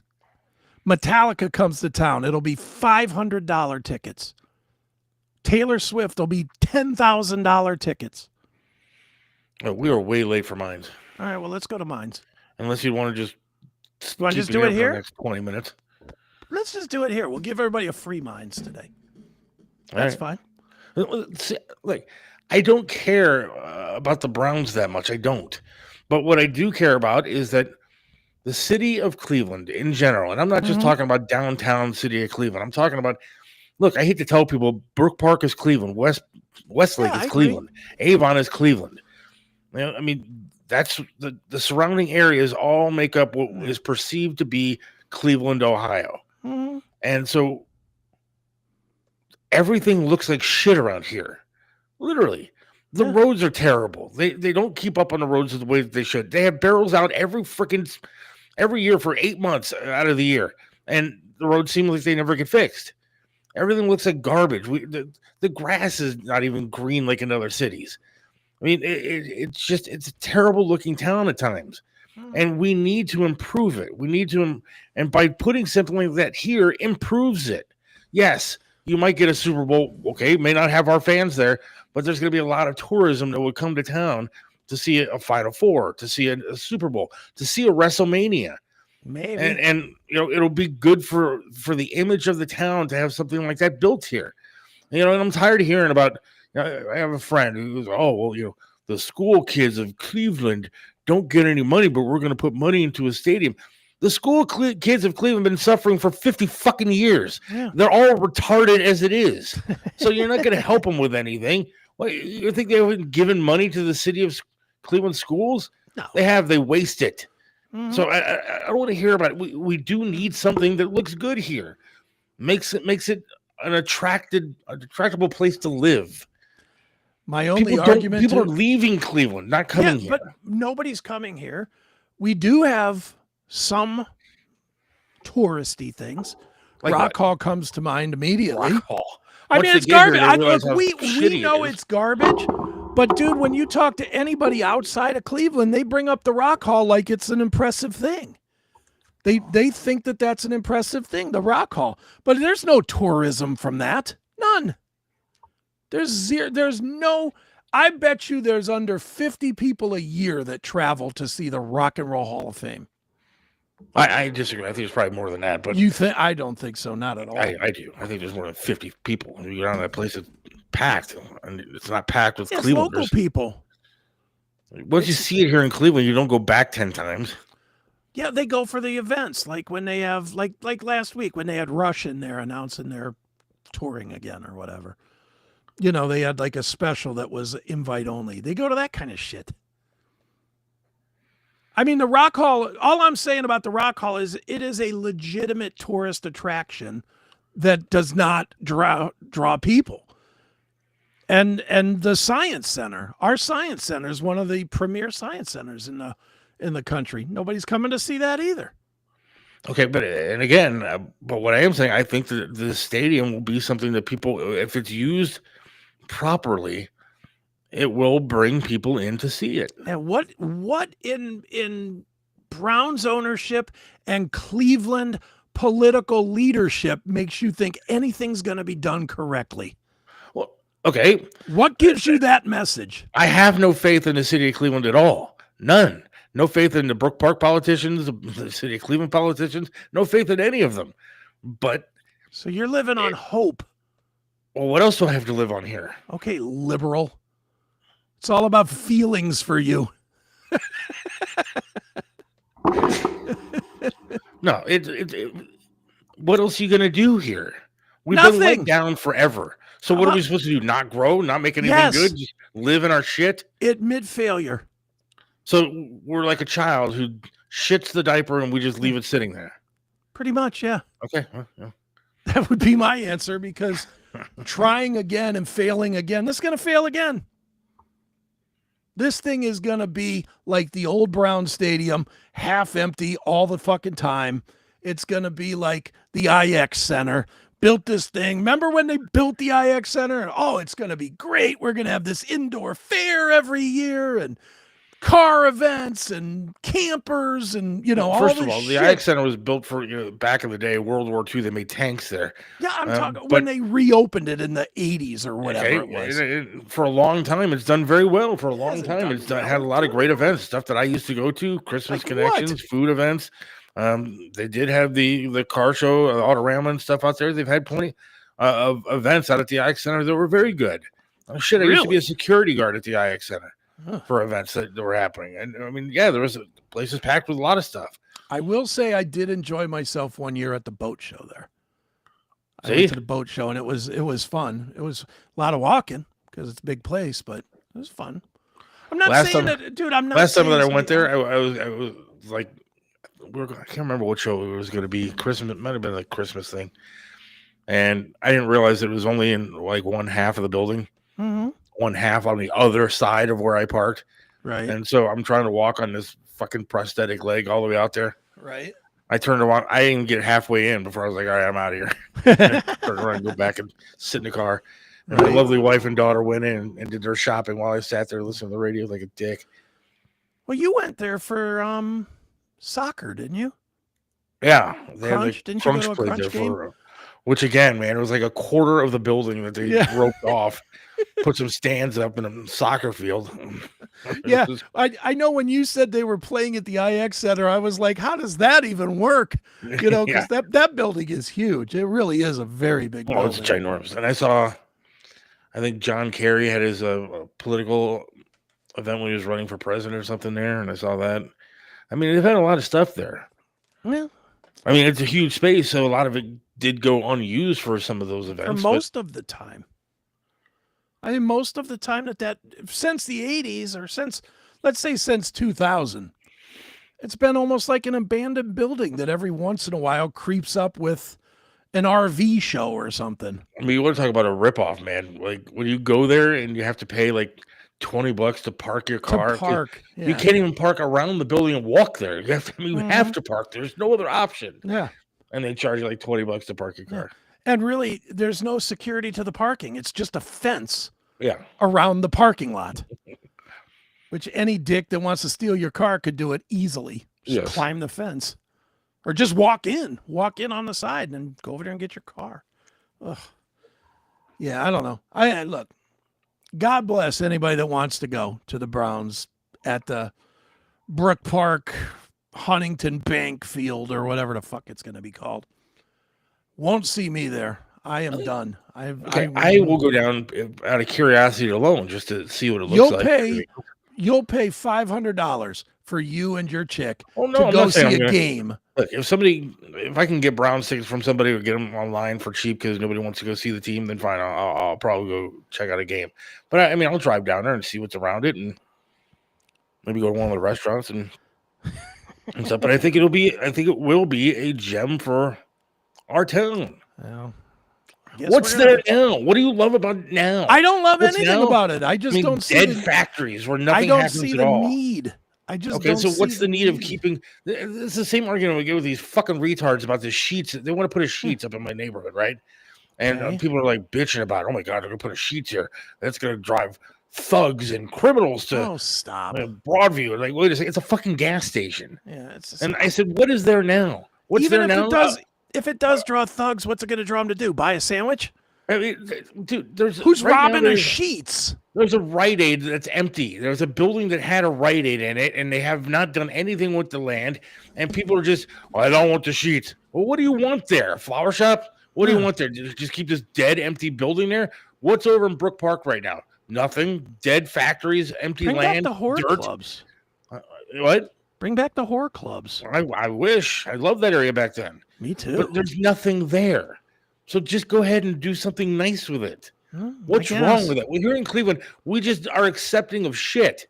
We're accepting of the fact that we suck. We're accepting of the fact that we're not going to be any better. We're happy with dirt, empty buildings, factories with holes in them, and train tracks that don't go anywhere. No, That's we what we're stay out happy of with. there. We stay out of there.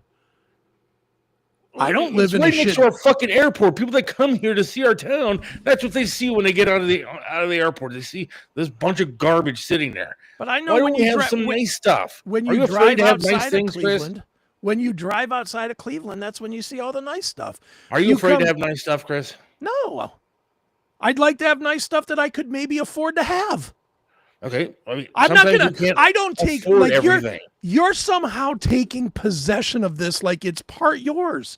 No, It's not. We get this city is part mine, and we I pay get for a lot of stuff in nothing this from city. this. We get nothing from this. No ability to see our team. No ability to be able to celebrate it. You know, basically, Okay. we're paying a third of the price to build a place that we can't afford to go to. I mean, look, And I- I'm I not pay- I'm not trying to make a 2 cents or 5 cents. I'm not trying to bitch about the tax. What I'm trying to say is if you're using our money to build it on some level, then leave it at least affordable or leave a discount for Clevelanders or something. Well, one, to you don't go live in Cleveland, into so it. You're not paying shit for this. And two, I'm not, but so- Clevelanders. There's plenty of stuff that I can't afford to go to that are downtown. I can't afford to go to the Marble Room. Okay, what do you want me to do? Should I stand outside and protest the Marble Room? I can't afford to eat there, so that should not be there. There should be more. It's not affordable paid for by restaurants you, downtown. though. It's not paid for by tax money. Wait a second, there should be more affordable. You're not paying for it either. You're not paying for any of this stuff. Neither am I. I'm not. I think there should be more affordable restaurants downtown other than the fucking Marble Room. I can't afford to eat there. Tear it down. Put a McDonald's. You're doing apples to anvils here, dude. I'm not. You are, because the difference is your tax money didn't pay for any of those restaurants. Okay, your tax money is paying for a third of this stadium, but yet you're going to be priced out of it. What am I paying for this stadium? I'm not paying anything for this stadium because I'm Cuyahoga County. Okay, and how much am I missing out of it? 30 cents? Doesn't matter how much. If it's 1 cent, it's still yours if you live there. You know, it was a bigger deal to me when I was smoking cigarettes and drinking alcohol, and I couldn't. And it was paying for the stupid cookie cutter bullshit stadium downtown, and I wasn't able to smoke in it like I wanted to, and I paid for it. I paid to put that stadium up. As soon as this show ends, I'm going to call a hooker and get her to come over here and lick my balls for $50. How much of that are you willing to pay for? Well, if am I gonna notice 30 cents on my paycheck for you getting your balls sucked? But it's still your. It's still your. What if I do it every single day? What if I do it every day? Are you going to get annoyed? Are you going to get annoyed giving me 30 cents every single day? I'm not paying 30 cents every single day for the stadium. I'm paying whatever it is. I understand that, but it's still yours. Okay, why would you pay for something that you can't go to? Use it or not use it. Yeah, if you pay more, you're not getting anything for owning it. It's like owning a car and not being allowed to ride in it. Wait a second. I'm allowed to do whatever I want to do. If I want to go, I can save the money to go see a game. Great. I could save the money to do anything I want to do. So this is like you having your car out in your driveway, but Ubering everywhere. Because you can't afford to do it. Okay. It should be somewhat affordable. Are two different things. It should be affordable. You don't want to pay the money. You can afford to go to a fucking game. It's not about the money to build it. It's about pricing out the hardcore fans. You can afford to go to a game if you wanted to. Of course really I go can, to a game. but they've priced it out. You don't want to go. I am bitching. I don't. But you don't want to go. No, you're incorrect. I absolutely do want to go. But I refuse to get bent over to go. The value isn't there. I don't feel like I'm being bent over. So. For a team that is 4-20 in their last 24 games, there is no value that tells me 4-20, I should be paying $1,000 to take my family to one fucking game. Well, again, I think you're being closed-minded. It's not just one game. It's not just 8 games. It's $1,000 a game for 4 people. It's not just 8 games a year that are going to be at that stadium. It's going to be a whole bunch of shit that's going to come to that stadium. But for my family, which is all I care about, for my family, if I want to grab my kids and go to a Browns game in this stadium, I got to have $1,000. Okay. That's not right. And if you want to take a family of 4 to go see the movies, it's going to cost you $150. Okay, it shouldn't cost you that much. Okay, do you have the choice to go or not? My taxes didn't pay for the AMC. My taxes didn't pay for a theater. Okay, you do understand that this is the way that cities work, right? I do understand that. It doesn't matter whether it's Cleveland, whether it's Philadelphia, whether it's New York, whether it's Miami. I understand. If they have a professional football team, you're going to pay to have something there. So as long as everybody else is doing in Dallas, I mean, people pay for this stuff. So as long as everybody else is taking a dick in the ass, then you should bend over and take one. Then get rid of the NFL. I guess that's your solution. I'm fine with that. I am fine with it, especially this team. Get rid of it. It fucking blows. We're going to get rid of the NFL. And we don't like the Guardians because they changed their name. So we got to get rid of them too. Fine with me too. So according to you, we just get rid of all entertainment because you don't like it. Bare knuckle boxing, baby. Seth, you're broke all the time. Don't waste your money. If I want to go, I'm going to go. Yeah. I mean, talking to a guy who was talking about prices of gas when he was like, it was like a quarter for him when he was, our age. Who? Jackie, whatever. One. So that guy's going to talk about prices to me when the guy, was our age. When oil was 8 cents a barrel when he was coming up. He went in, everything was full serve. They washed his windows and everything for like $1. Right. Went up to Goober to get his car filled. Jesus. I'm with The Bob value here. isn't there for any event anymore. I totally agree with you. But dude, that's what we live in. We're not going to change the way everything works because we don't like the price of it. No, in your world, we're just going to blindly pay for it. So what world would you rather live in? I'd rather live in, if they're going to make all the profit and they're not going to give anything back to us other than a fucking building that we can't afford to go in, then pay for it yourself. So Why don't do go to I? games. Who's helping me with my goddamn business? I own a brick and mortar business, and no city has given me Okay, anything. But here's the problem with your theory here. Okay, Chris. And I'll take it all the way to the extremes. please. Because you want to sit here and say, I'm not paying for that fucking stadium. Fuck that stadium. I'm not going Yes. to go to that stadium. I can't afford to go to that stadium. Yes. Fuck it. Well, you know what then I want to say?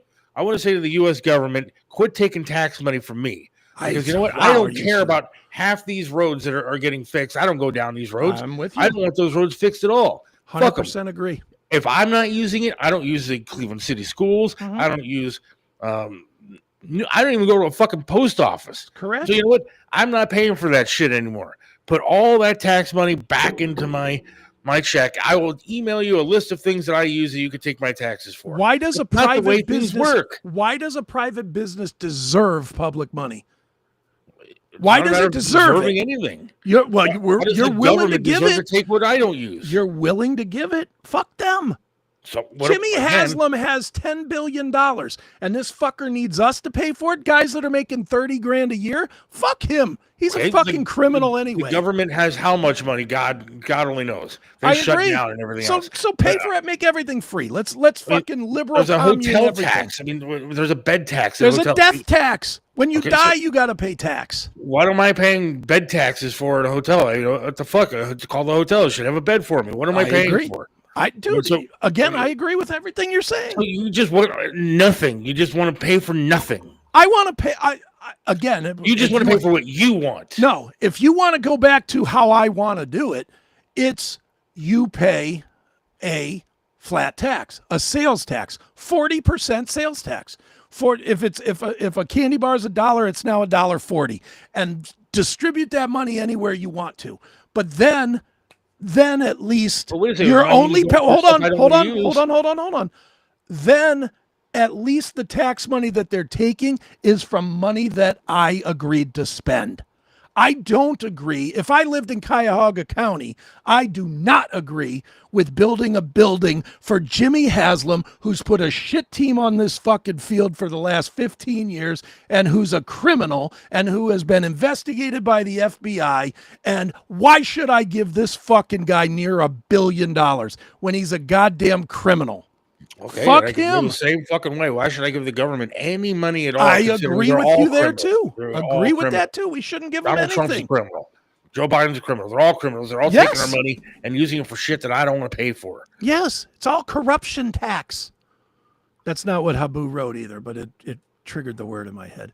But It's consumption corruption tax tax. is what we should have. I agree. Yes, I think that's what we should have. And then if the money is going toward these things, these programs, these whatever, it's not because you didn't buy something that you wanted. The consumption tax would come from, if you don't want to pay tax, you just buy less, period. And therefore, you agreed to paying the tax. Whatever they do to distribute it, that's on them. But right now, that isn't the case. The case is they make decisions and you're just fucking bent over. And that ain't right. That goes with everything. I mean, that's not unique to Jimmy Haslam. It's not, but it's still not right. I'm not going to say, well, it's wrong, but I want a stadium, so that makes it better. No, it's fucking criminal. And I'm going to think that it's criminal. I do think it's criminal. Huh? And it doesn't matter what I think. They're going to build the fucking stadium anyway. And I'm not going to go. And I'm not going to go either. I can't afford to. Or I can, Well, that but we I'm can not agree going with. to. There's no way would I pay $1,000 to see a fucking football game. Well, you should be very happy because good old Jackal there agrees with you. So Oh, well, in that case, it is good. now you know you're completely wrong and you could be on my side. Yeah, don't agree with me, Jim. You are leaning me toward going on Seth's side here. All right, it's time to done. wrap this shit up. Yeah, we're done. See, we gave everybody extra content today. Yeah, it was a And free still, minds. let me check Venmo 30, Seth Williams 32 on Venmo, and all the extra content we gave tonight Wah, wah, is wah, $0. Thank you very much. wah, wah, wah, wah, wah. The old nothing. What is that? That Wrong button. Push the wrong button. heard myself some more. Thanks to Beast from Under Under Black Sky. Yeah. coming on. Really appreciate that. I thought the music is great. So Yeah. looking forward to hearing more from them. Yes. Thanks to everybody who was watching today. Thank you, Chris. And God willing, we'll talk to you again on Monday. Yep. Daughter coming to town. I'm looking forward to seeing her. Cool. So, we will talk to you later, my friends. Have a great night. See it.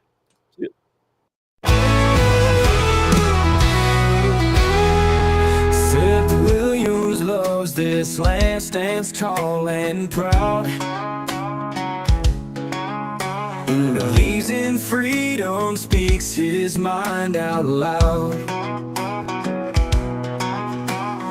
Mentored by Trip, he learned to be tough. Life knocked him down, but he got back up.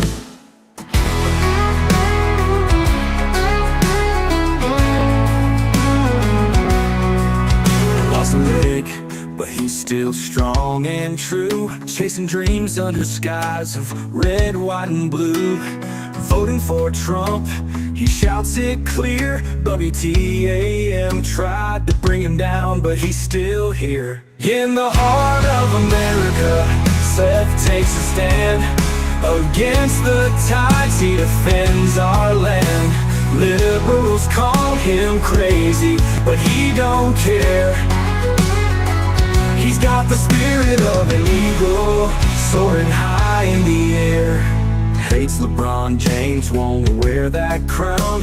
Prefers hard work and blue jeans in this town. Radio waves try to shut him up, but Seth keeps singing, filling that cup. From the small town streets to the mountain high, Seth sees the flag waving, reaching for the sky. He keeps on fighting with a rebel yell, for every fallen soldier and the stories they tell. In the heart of America, Seth takes a stand.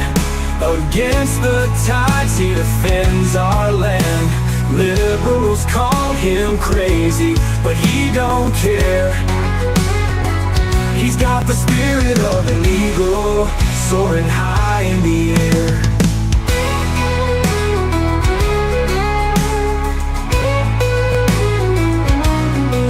From the small town streets to the mountain high, Seth sees the flag waving, reaching for the sky. He keeps on fighting with a rebel yell, for every fallen soldier and the stories they tell.